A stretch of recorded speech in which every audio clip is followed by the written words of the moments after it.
Hello, ladies and gentlemen. Hey, this is Brendan Lee here. I'm making this video to respond to a question that I received from a student of mine. And he writes, he's asking about something that he saw. Is it, what does it mean to be able to control your mind?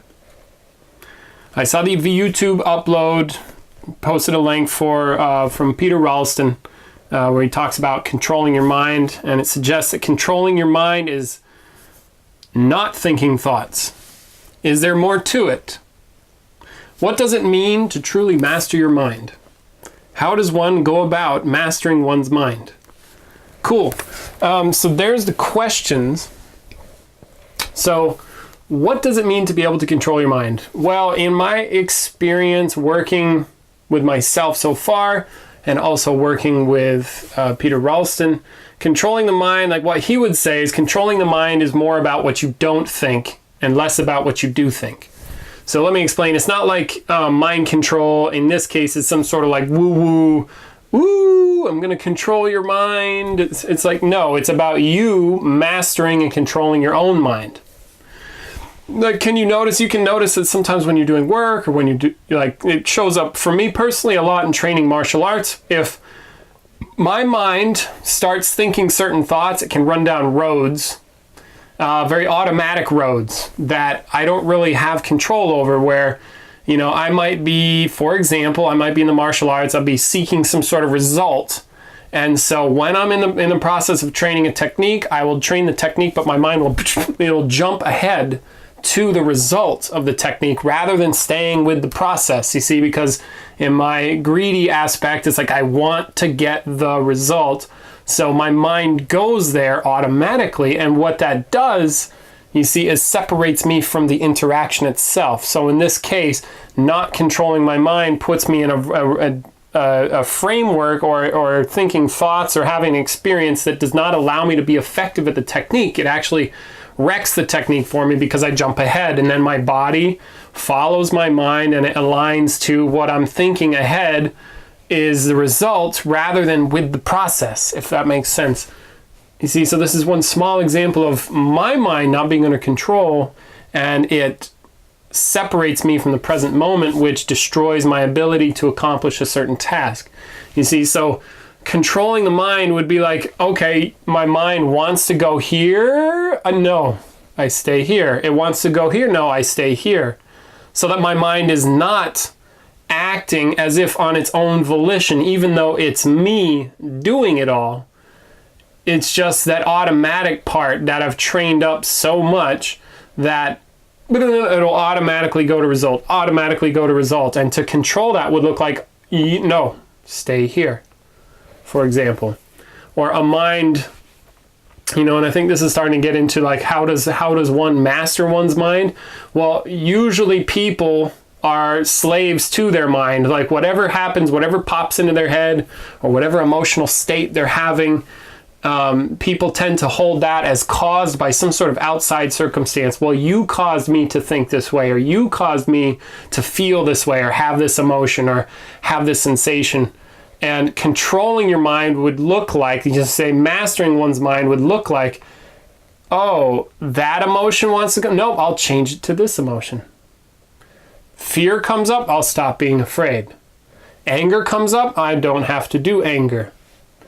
And then maybe even getting deeper and deeper where it's like even pain is controlled. Oh, I want to be in pain about that? No. You see, that to me, that would look like mastering one's mind, being able to control some of the most basic raw emotions even. I know that probably sounds like an audacious statement or something that you might disagree with, but that's okay with me. If you want to do that, that's fine. See, but controlling your mind means you choose what your mind does, not your mind. Even though it's you are the one in control. So you don't go to the result. You stay focused on a particular task. You feel lazy, make it not lazy anymore. You feel, sad, be happy. Or whatever, more like you control the situation and you control your thinking, you control your sensations to some degree, control your emotional state, control your state of mind. You see, these things I think would be working toward mastery or mastering your own mind. Let's see, is there more to it? Let's see, is there more to it than what's been mentioned in the video? I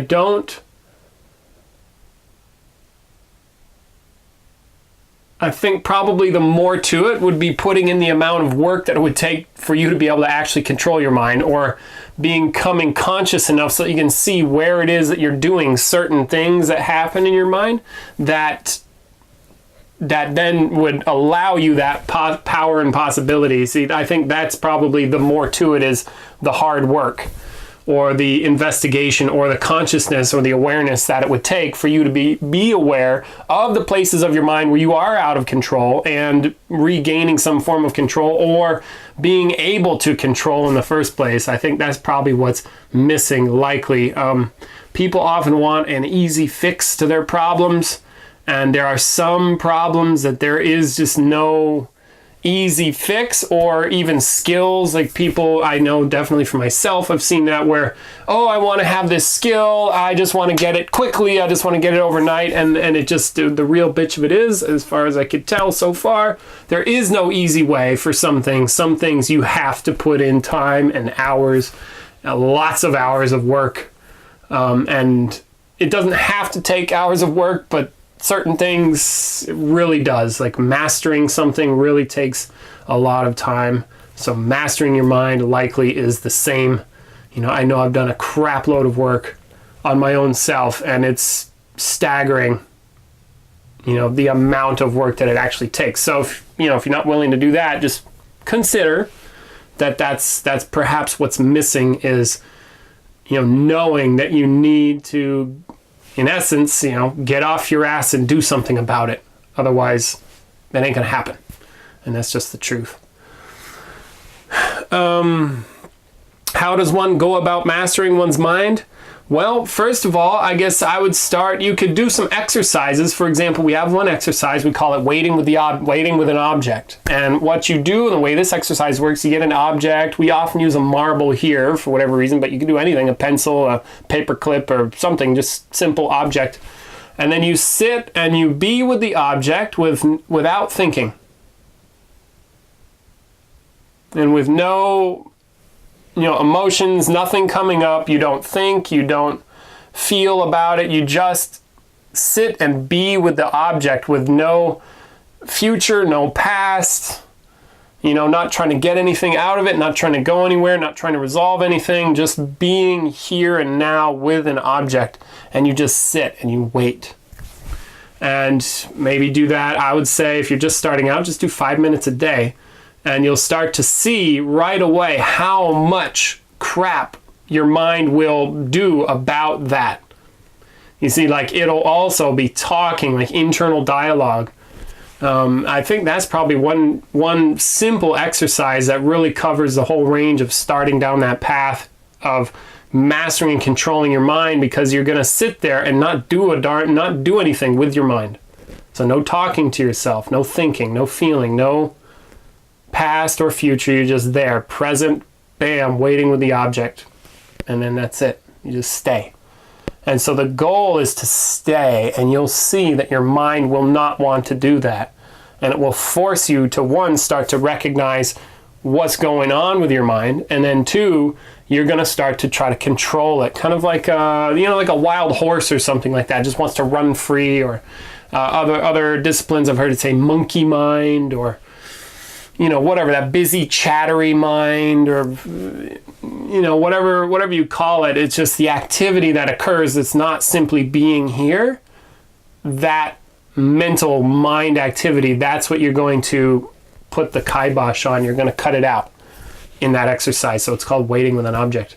Other places that really help, I know definitely from the martial background, if I'm training a technique, or especially if I'm doing free play type stuff, I really get to see right away where, and this is something that comes via Ralston, this way of thinking. Right away, I get to see, oh, I was off. I was greedy there. That greed got me in trouble. I can see, oh, wow, my mind just went right down that road and really screwed me up. Okay, now I have a bunch of work to do. You see, whereas if you don't get that feedback, you may never know where your mind is at. So, you know, that's another place where we use to get feedback. You know, you could also do probably some dyad exercises with a partner and just working with people in conversation. I don't know how you would do that, but it's just a thought. And then watch what goes on in your mind. Watch how you react to things and how your automatic responses, and see what those are, and then see if you can control them, not do something. It's a lot about not going somewhere, because the mind will just, it wants to go. It wants to perform a task. And you say, no, stay here. And that's controlling your mind. Yeah. So there's some stuff. I think I covered your questions. If you have any more questions about this stuff, please feel free to hit me up. You know who you are, and if anybody else has any questions, feel free. I'm open to responding, and I hope this has been useful for you, and I'll catch you later.